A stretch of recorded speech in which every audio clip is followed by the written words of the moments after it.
வந்த பழி அப்படின்னு. சதுர்த்தியில் சந்திரனை பார்த்தா, சதுர்த்தி அமாவாசான 4ஆம் முறை அப்படிமோ, 4ஆம் முறையை பார்த்தா நாய்ப்பட்ட பாடு அப்படின்னு நம்ம பழமொழி சொல்கிறது இல்லையா. இந்த 4ஆம் முறையை பார்த்தாக்க அபவாதம் வரும், மித்யாபவாதம் வரும்னு சொல்லியிருக்கு. பண்ணாத பழிக்கு பண்ணின்னு தான் நம்ம மேலே பழி வரும்னு நமது புராணங்களில் சொல்கிறது. எதனால் அப்படின்னா, இந்த சதுர்த்தி தான் பிள்ளையாரோட அவதார திதி, மகாகணபதியோடது. அவர் அவதாரம் பண்ணின அந்த திதி தான் பிள்ளையார் சதுர்த்தின்னு நம்ம எல்லாம் கொண்டாடுறோம். இப்படி பிள்ளையார், இந்த பிள்ளையார் சதுர்த்தியில் வீட்டுக்கு வீடு குழக்கட்டை இட்லி எல்லாம் சாப்பிட்டு ஜம்முன்னு இருக்கிறதே, நடந்து வரத்தே ஒரு நாளைக்கு சந்திரன் பார்த்தான். சந்திரன் பார்த்து சிரித்தான். ஏன்னா பிள்ளையாரோட உருவமே குட்டையாக இருக்கார், வாமன ரூபர், லம்போதரர், தொங்கிறது நான் பெருசுக்கு தொந்தி இந்த ஒப்பையுமா இருக்கார், யானை மூஞ்சி, குட்டை கை குட்டை கால், ஆள் துணுண்டுக்காக இருக்கார். இதை பார்த்தாலே வினோத பர்சனாலிட்டியாக இருந்தது. அதனால சந்திரனுக்கு பார்த்தா பரிகாசமாக இருந்தது. ஐயோ இது என்ன பர்சனாலிட்டியோ, இதை வச்சுன்னு தெருவாக வேறு போகிறது பாரு இது அப்படின்னா சிரித்தான். சிரித்தோன்னே பிள்ளையார் பார்த்தார். ஏன் இப்போ சிரிச்ச அப்படின்னார். பின்ன உன் மூஞ்சியை பார்த்து சிரிக்காத என்ன பண்ணுறது அப்படின்னா. உடனே பிள்ளையார் கோவம் வந்தது. ஓஹோ நீ அழகாக இருக்காங்கிறதுனால கர்வத்தினால தானே நான் அழகாக இல்லைன்னு என்னை பார்த்து சிரிக்கிற அப்படின்னா. அதனால் சாபம் கொடுத்தார். உன்னோட அழகு மேலே கர்வம் வச்சு என்னை அழகாக இல்லைன்னு சிரிச்சதுனால உன்னை இனிமேல் யாரும் பார்க்கப்படாது, அப்படி பார்த்தாள்னா அவளுக்கு பண்ணாதெல்லாம் பண்ணினதான் பாவம் வந்து சேரட்டும் போ அப்படின்னு சபிச்சுட்டார். இப்படி சபிச்சோன்னே சந்திரனுக்கு என்ன ஆச்சுன்னா, ரொம்ப மனசு வருத்தப்பட்டு இனிமேல் நம்மளை யாரும் பார்க்கறது இல்லை, பார்க்க மாட்டா அப்படின்னு, உன்னை யாரும் பார்க்கப்படாது, அப்படி மீறி பார்த்தாள்னா அவளுக்கு இந்த பண்ணாத தப்பெல்லாம் பண்ணின பாவம் வரும் அப்படின்னு சாபம். அதனால சந்திரன் போய் ஒளிஞ்சின்னான், தலைமறைவானான். ஏன் அப்படின்னா, அழகாக இருக்கிறவாளுக்கு பெரிய தண்டனை என்னென்னா அவளை இக்னோர் பண்ணுறது தான் பெரிய தண்டனை. பிரமாதமாக 10,000 ரூபாய்க்கு நல்லியில் புடவை வாங்கிட்டு ட்ரெஸ் பண்ணிட்டு கச்சேரி கதை கேட்க வந்தால் ஒத்துருமே பார்க்கலேன்னா ரசிக்கலைன்னா அவளுக்கு எவ்வளோ மனசு வருத்தப்படும். வச்சுட்டு போவா, திமிர பாரு, பார்த்துட்டும் பார்க்காத மாதிரி மூஞ்சியை திருப்பிக்கிறா, அவள்கிட்ட இல்லையா அப்படின்னு தானே வரும். அது மாதிரி இந்த அலங்காரம் பண்ணிட்டு அழகாக இருக்கிறவாளை 4 பேர் பார்த்து சூப்பராக இருக்குது, ஃபஸ்ட் கிளாஸாக இருக்குதுன்னு சொன்னால் தான் அவளுக்கு பலிதமாகும். இல்லைன்னா மனசு ஒடிஞ்சு போயிடும், நாளையிலேருந்து அவள் வீட்டுக்கே போகக்கூடாது அப்படின்னு அப்படிலாம் போகும். அதை மாதிரி சந்திரன் என்ன பண்ணால், இன்னுமே நம்மளோட அழகை யாரும் ரசிக்கலைன்னு ஒளிஞ்சிட்டான்.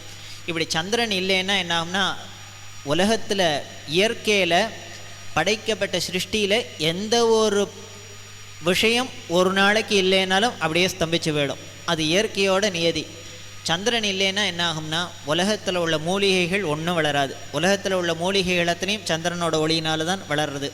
இப்படி மூலிகைகள்லாம் வளர்ந்தால் தான் நமக்கு உண்டான வியாதிகள்லாம் அதனால் போக்கிக்க முடியும். இப்படி இல்லாத அதனால் சந்திரன் இல்லாததுனால மூலிகைகள் வளரல, வியாதி வைக்கையெல்லாம் ஜாஸ்தியாச்சு. இப்படி உலகம் தத்தளிச்சோன்னே எல்லா தேவதைகளும் போய் பிரம்மாட்ட அழுதா.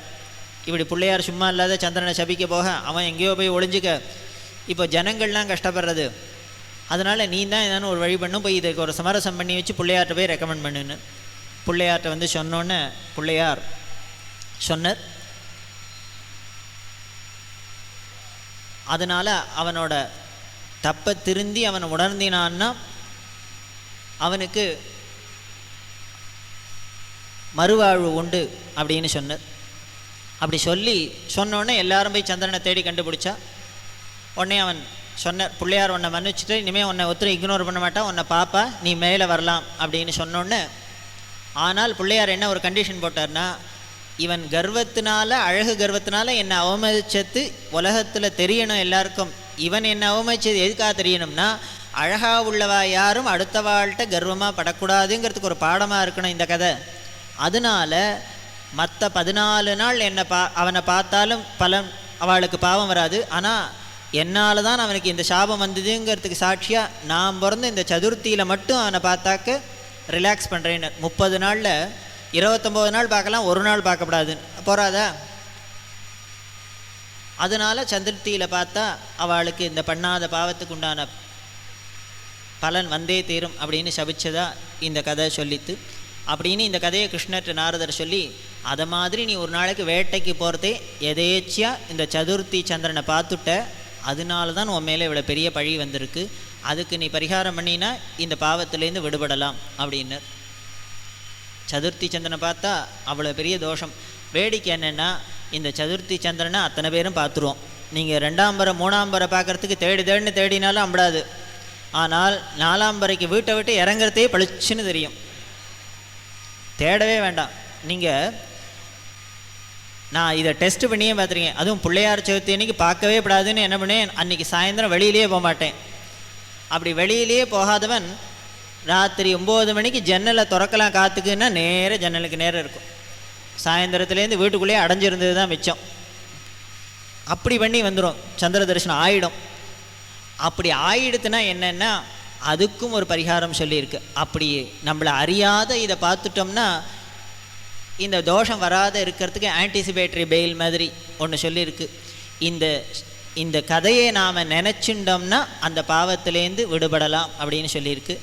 அந்த கதையை முழுக்க நினச்சிக்கிறதுக்கு இனிமேல் சந்திரனை பார்த்துட்டு இனிமேல் கிருஷ்ணர்னு இருந்தார், சத்ராஜித்னு இத்தனை கதையை யார் நினச்சிக்கிறது பஸ்ஸில் போகிறதே.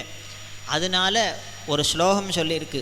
சிம்ம பிரசேனம் அவதி சிம்ஹோ ஜாம்பவதாஹதா சுகுமாரக மாரோதி தவஹ்யஷ்ய சமந்தகா அப்படின்னு ஒரு ஸ்லோகம் இந்த புராணத்தில் வருது. இந்த ஒரு ஸ்லோகத்தையானு சொல்லிவிட்டாள்னா அவள் 4ஆம் பறை சந்திரனை பார்த்த பாவம் அவர்களை தீண்டாது அப்படின்னு நமது புராணங்களில் சொல்லியிருக்கு. இதெல்லாம் நாரதர் சொல்லி அதனால் நீ பார்த்ததுனால உனக்கு எதிர்பாராத வந்தது. இதை போகிறதுக்கு அதே பிள்ளையாரை நீ வழிபடு. எப்போன்னா இந்த சதுர்த்திக்கு பின்னால் வர பௌர்ணமி கழிச்ச 4ஆம் நாள் வர சதுர்த்தியில் தேய்பிரை சதுர்த்தியில் அவரை கொண்டாடு அப்படின்னு சொன்னால் அதுதான் இன்றைக்கி நாம் எல்லாம் சங்கடஹர சதுர்த்தின்னு பெருசாக கொண்டாடின்னு இருக்கிற இந்த சங்கடஹர சதுர்த்தி முதல்ல கிருஷ்ணரால் ஆரம்பித்து அவரோட பழி நீங்கிறதுக்காக பண்ணிண்டது. அப்படி ஆரம்பிச்சுது. உடனே கிருஷ்ணர் அதை பண்ண உடனே என்ன பண்ணார், எப்படியான இதை கண்டுபிடிச்சி அவன் மூஞ்சியில் விட்டறிஞ்சு நான் திருடலைன்னு சொல்லணும்னு தீர்மானமாக இருந்தார் இல்லையா. அப்படி இருந்தவருக்கு திடீர்னு ஒரு நாளைக்கு காட்டில் போய் தேடுறதே இந்த பிரசேனனை ஒரு சிங்கம் அடித்து கொண்டு போனால் அந்த பிட்டாக இருந்தது. அந்த சிங்கத்தோட காலடி அச்செல்லாம் இருந்தது. அதை வச்சுன்னு போனால் ஒரு குகையில் போச்சு. அந்த குகைக்குள்ளே போனால் ஒரே இருட்டாக இருந்தது. அங்கே ஒரு தொட்டியில் ஒரு குழந்தை படுத்துட்டுருக்கு. அது தலைமையில் தொட்டில் மேலே இந்த மணி தொங்க விட்டு இருக்கு. அடப்பாவி, ஒரு தொட்டியில் குகையில் இந்த மணி வந்து கிடக்கு, இதை நான் திருடிட்டேன்னு ஊர் முழுக்களும் சொல்லி குஜராத் முழுக்களும் என் பேர் கெட்ட பேர். உடனே போனார். அங்கே பார்த்தா ஒரு பொம்மநாட்டி ஒரு பொண்ணு உட்காந்து இந்த தொட்டியில் ஆட்டின்னு பாடிட்டு இருக்கா. உடனே அவள்கிட்ட போய் கேட்டார், அம்மா இந்த மணியினால தான் என் பேர் கெட்டு போச்சு, இதை கொடு அப்படின்னார். அதுக்கு அவள் சொன்னால், எங்கள் அப்பா மெனக்கெட்டு கஷ்டப்பட்டு இந்த குழந்தைக்காக கொண்டு வந்திருக்கார், அதனால் நான் இதை தரமாட்டேன். ஒன்றும் நீ எங்கள் அப்பாட்ட கேட்டு வாங்கிக்கோ, இல்லையா அவரோட சண்டை போட்டு உனக்கு பலம் வந்துன்னா சண்டை போட்டு ஜெயிச்சு எடுத்துன்னு போ, ரெண்டுக்குள்ளே ஏதோ ஒன்று பண்ணி இங்கே வந்து எடுக்க முடியாது. அது யாருன்னா அவள் அப்பா வேறு ஒன்றும் இல்லை, ஜாம்பவான்னு சொல்லக்கூடிய ராமாயணத்துலேருந்து ஜாம்பவான். அந்த ஜாம்பவானோட பொண்ணு தான் ஜாம்பவதி அப்படின்னு இந்த பொண்ணு. உடனே ஜாம்பவான் வர கிருஷ்ணர் அவரோட போர் பண்ணி அந்த மணியை வாங்கிட்டார். ஜாம்பவான் என்ன பண்ணார், போரில் கிருஷ்ணர் ஜெயிச்சதுனால பலசாலியாக இருந்ததுனால இந்த மணியை மட்டும் கொடுக்கல, தன்னோட பொண்ணான ஜாம்பவதியும் அவருக்கே தானம் பண்ணிவிட்டார். இந்த வச்சுக்கோ போனஸ். நாம் எல்லாம் என்ன பண்ணுவோம், சாதாரண புடவை வாங்கினா ஸ்பூன் தான் தருவார். இவர் என்ன பண்ணார், ஸ்பூன் வாங்கினா புடவை தராப்பில் செமந்தக மணியை கொடுக்கறதுக்காக பொண்ணையே கொடுத்துட்டார் கிஃப்டாக. ஜாம்பவதியை வாங்கிட்டார். கிருஷ்ணர் வந்தார், நேரில் இவன்கிட்ட சத்ராஜித்தை கொண்டு கொடுத்தார். இப்போ தெரிஞ்சுக்கோ அப்படின்னு நடந்ததெல்லாம் சொன்னோன்னே மணியை பார்த்தோன்னே சத்ராஜித்து மனசு மாறிவிட்டார். அடாடாடாடா, இப்படி போய் நம்ம ஃப்ரெண்டை அபாண்டமாக சொல்லிட்டோமே அப்படின்னு மன்னிப்பு கேட்டுன்னு என்ன பண்ணினான், அவன் தன்னோட பொண்ணான சத்யபாமாவையும் தூக்கி அவருக்கே கொடுத்தான். இந்த மணியை வச்சு, இந்த மணியோட பாருங்கோ, ஒரு பொண்ணு இல்லை 2 பொண்ணும் திருப்பி ஒரே மணிக்கு இத்தனை கிஃப்ட்டு அவருக்கு கொடுத்து இந்த மணியும் கொடுத்தார் அப்படின்னு இந்த கதை வருது. இது அதனால இதில் என்ன அப்படின்னா, இந்த கிருஷ்ணர் பூஜை பண்ணினது பிள்ளையார் எப்போ, இத்தனை விஷயம் நடந்ததுனால தானே கிருஷ்ணர் பூஜை பண்ண முடியுமா ஆச்சு பிள்ளையார. இத்தனை கதையும் ஒரே வார்த்தையில் தீட்சிதர் நிறுத்தினர், அடக்கினர். ரௌஹிண்யேயானுஜார்ச்சிதம் அப்படிங்கிற வார்த்தையில். ஏன் அப்படின்னா, ரோஹிணின்னு ஞாபகப்படுத்திட்டோன்னாலே எல்லாருக்கும் என்ன ஞாபகம் வரும், சந்திரனை தான் ஞாபகம் வரும். ரோஹிணின்னா இனிமேல் வசுதேவர் தேவகியா ஞாபகம் வரும், வராது. ரோஹிணினாலே சந்திரன் அப்படின்னு ஞாபகம் வந்துடும். அதனால சதுர்த்தியில் சந்திரனை பிள்ளையாரை பூஜை பண்ணி சந்திரனை நினச்சிக்கப்படாதுன்னா இவர் ஞாபகப்படுத்துகிறாப்புல முதல்ல வார்த்தையை போட்டார். எதுக்கான்னா, இந்த ரௌஹிணேயனான கிருஷ்ணன் பூஜை பண்ணினதுக்கு என்ன காரணம்ங்கிற ஒரு புராணத்தையே ஒரு வார்த்தையில் அடக்கினார் தீட்சிதர். அப்படின்னா எப்பேற்பட்ட மகா மேதைகளாக இருந்தால் ஒரு பெரிய விஷயங்களை ஒரு சின்ன சுருக்கமாக, இதை விட சுருக்கமாக யாராலையான்னு சொல்ல முடியுமா அப்படின்னா அப்படி அர்த்தம் சொன்னால் பெரியவா. இது ரௌஹிணேயானுஜார்ச்சிதம் அப்படின்னு இப்படி எந்த விஷயத்தை எடுத்தினாலும் சரி, பல விஷயங்களுக்கு இப்படி அர்த்தம் சொன்ன மகாரசிகன் பெரியவா. சங்கீதத்தில் என்ன சொல்லிகிட்டே போகலாம். சார் இருக்கிறனால நான் இதோட நிறுத்திக்கிறேன்.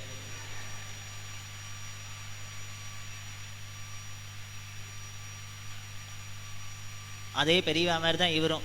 ஏன்னா இவர் அர்த்தம் சொல்றதெல்லாம் நீங்கள் ஜெயா டிவியில் கேட்டு தெரிஞ்சுக்கலாம். அதே மாதிரி ஒரு சின்ன விஷயமா இருந்தாலும் என்ன பண்ணால், ஹிந்து ஆஃபீஸ்க்கு போயிட்டு இருக்கா, மாம்பழத்தில் இருந்தால் பெரியவா ஹிந்து ஆஃபீஸ்க்கு போயிட்டே இருந்தா. இது மவுண்ட் ரோடு வழியால் போகணும். டே டயத்தில் ரொம்ப டிராஃபிக்காக இருக்கும். நடந்து போகிறதுனால ராத்திரி 10 மணிக்கு மேலே போகலான்னு கிளம்பி போயிட்டே இருந்தான். போயிட்டே இருக்கிறதே எல்ஐசி வாசலில் வந்தோடனே கண்ணன்னு பெரியவாள்கிட்ட கைங்க நிமிட அவர் சொன்னார், இதான் புதுசாக கட்டியிருக்கா பட்டணத்தில் எல்ஐசி கட்டடம் அப்படின்னு. அப்படியா அப்படின்னா நிமிந்து பார்த்தா, ஸ்ரீதர் எங்கே அப்படின்னா, பரணிதரன் ரைட்டர், அவரோட இயற்பெயர் ஸ்ரீதர், பெரியவா பக்தர், கூடவே தான் அவரும் இருப்பார்.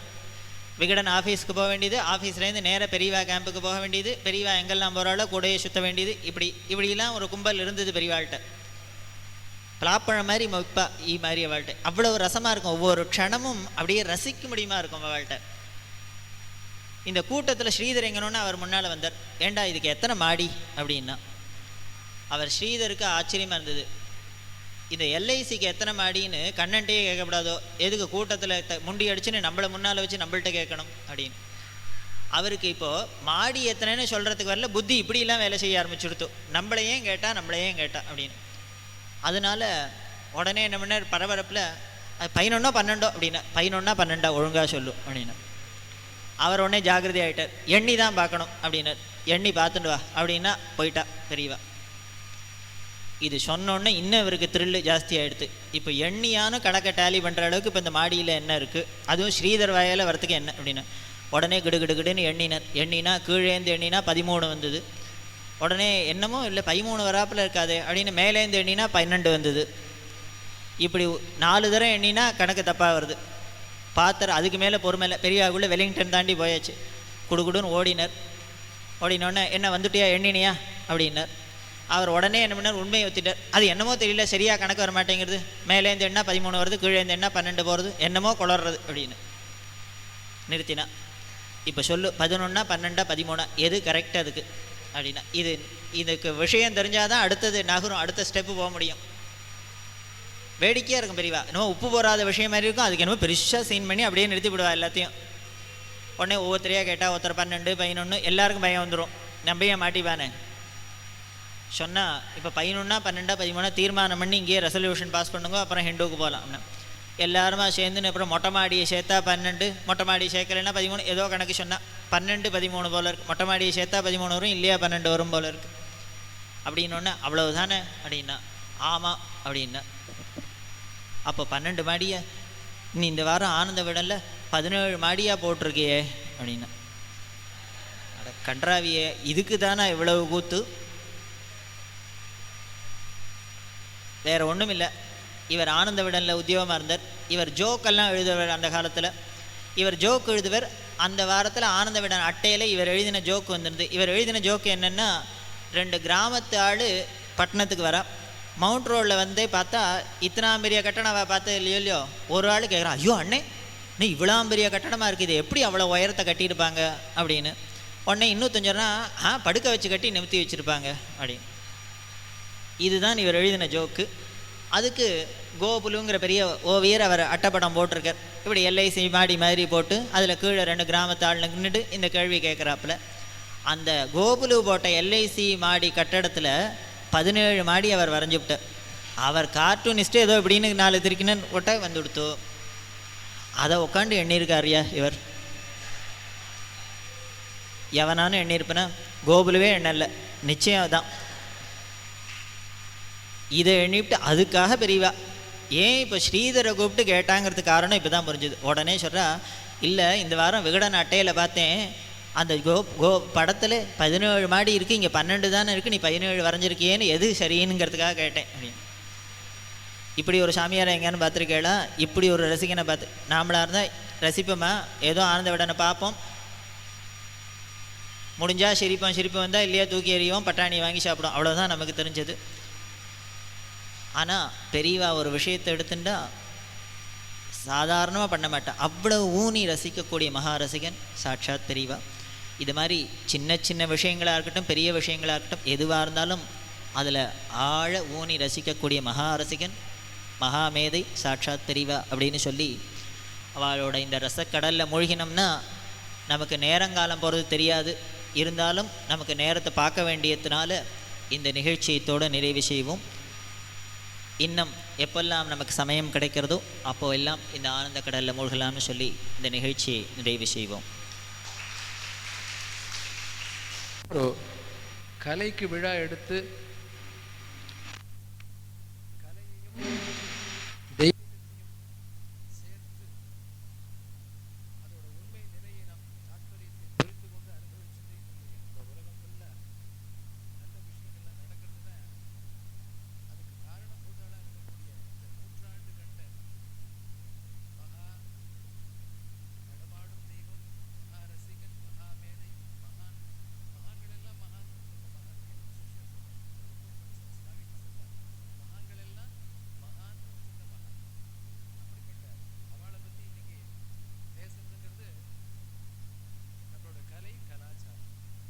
ரெண்டுத்தையுமே இந்த மகோன்னதமான நிலைமையில கட்டி காத்து காப்பாற்றி கொடுத்துருக்கிற அந்த கண்ணியரோடுக்கு ஒரு நன்றி கடன் செலுத்துவது போலும் என்று மகா பெரியவா பிரேமி அவர்கள் எங்களுக்கெல்லாம் குரு ஸ்தானம். அதாவது சொல் செயல் நடத்தை மூணும் ஒன்றா இருந்தால் தான் உலகம் அவளை ஃபாலோ பண்ணுவாள். அப்படி எங்கள் கண்ணுக்கு நேர அவர் என்ன சொல்கிறாரோ அதை செய்கிறார். அவர் சொல்லுவது என்ன? மகாபெரிவா மகிமை. அவர் செய்வது மகாபெரிவா என்ன சொல்லியிருக்காரோ அந்த மாதிரி செய்கிறார். உத்தியோகத்தில் இருந்தார், சிகை வச்சுட்டார், குழந்தைக்கு ஒரு வேதம் சொல்கிற பையனுக்கு கல்யாணம் பண்ணி கொடுத்தார். அந்த மாதிரி பையனை ஒரு பெரிய யாக யஜ்ஞங்கள்லாம் பண்ணுற அளவுக்கு தயார் பண்ணணுங்கிற ஆம்பிஷனோட அது பெரியவா அனுகிரகத்தில் பண்ணிட்டு இருக்கார். சிம்பிளிசிட்டி டு தி கோர் தான் மகாபெரிவா. இவளை பார்த்தா நம்ம அவளை பார்க்க வேண்டாம் பார்க்காத குறை தீரும். அப்படிப்பட்ட தான் என்ன செய்கிறோமோ அதை சொல்கிறவா. அந்த மாதிரி பெரியவாளுடைய ஒவ்வொரு சம்பவத்தையும் நமக்கு மனக்கண் முன்னாடி அப்படியே கொண்டு வந்து நிறுத்தி இப்போ ஒரு 2 மணி நேரம் நீங்கள் அனுபவிச்சிருப்பேன். நானும் அந்த பெரியவா பிச்சையை தான் அங்கே பண்ணிட்டு வந்தேன். அவள் அனுகிரகத்தில் ஒரு 3 மணி நேரம் கச்சேரி பண்ணிட்டு வந்தேன். ஒவ்வொரு நிமிஷமும் நான் நினச்சிருந்தது இதுதான். வாஸ்தவத்தில் வேறு கதியே இல்லை. பெரியவா நீங்கள் தான் எனக்கு பாட வைக்கணும். பெரியவாளுக்கு இருக்கிற ரசனையில் ஒரு சின்ன ஒரு துளி நமக்கு உள்ள அவள் அனுகிரகம் பண்ணிட்டா போகிறோம். அதை வச்சு நான் கதையை ஓட்டிடுவேன். அப்படி ஒரு ரசக்கடல். அவர் சொன்ன மாதிரி அந்த கடலில் மூழ்கி முத்தெடுத்து அனுபவிக்கிறதுக்கு நமக்கு எவ்வளோ கொடுப்பினை இருக்கோ அவ்வளோ கிடைக்கும். அப்படிப்பட்ட ஒரு இன்றைக்கி தான் ஓரிருக்கையில் 7 நாள் இல்லையா, 11 நாள் பெரியவாளுக்காக ஆராதனை கோலாகலமாக நடத்தி பூர்ணாகுதி முடிச்சுட்டு வந்திருக்கார். அந்த பிரசாத பலமும் நமக்கு கிடச்சிது அவளோட பேச்சினால். எனக்கு துளி கிடச்சிது, அதுவே போகிறோம். நிறைய எங்காவது காத்தால் இவரோட கேசட்லேருந்து ஆரம்பிப்போம். என் குழந்தை வேறு எதுவும் கேட்காது. அவள் சொல்கிறா, எவ்வளோ பேர் பேசுகிறா, எல்லாம் பயமாக இருக்குது, இவர் பேசினா எனக்கு சந்தோஷமாக இருக்குது அப்படிங்கிறான். நான் சொன்னேன், என்னென்னா அவரோட சத்தியம் தான் காரணம். யார் தான் பேச முடியாது. சத்தியத்தோடு பேசினா அது நமக்கு பயத்துலேருந்து அபயத்தை கொடுக்குறது. அப்படிப்பட்ட ஒரு உஸ்தியான விஷயம் இன்றைக்கி நடந்திருக்கு. இதோட பெருமை கேட்டவா எல்லாருக்கும் போக போக போக போக மனசுக்கு ஒரு சந்துஷ்டி ஆனந்தம் கிடைக்கும். அப்போ புரியும், ஆஹா பெரியவா மகிமை கேட்டோம், நம்ம வாழ்க்கை இன்னும் ஜொலிக்கிறது அப்படின்ட்டு. இப்படிப்பட்ட ஒரு நல்ல சிந்தனையோடு அவளுக்கு நம்ம சபா சார்பில் நீங்களாம் வாங்க ஒரு பொன்னாடை போற்றி சில மரியாதைகள்லாம் செய்யணும்னு ஆசைப்படுறோம்.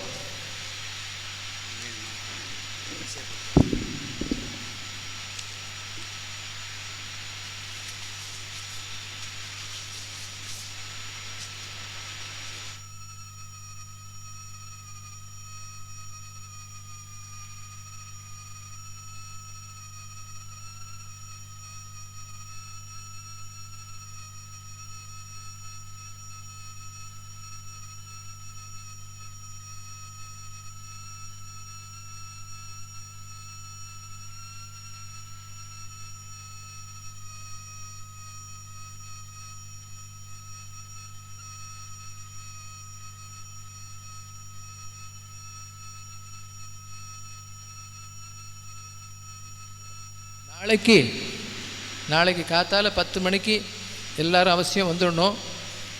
இந்த ராமாபுரத்தில் இருக்கக்கூடிய குழந்தைகள்லாம் பாட போகிறா.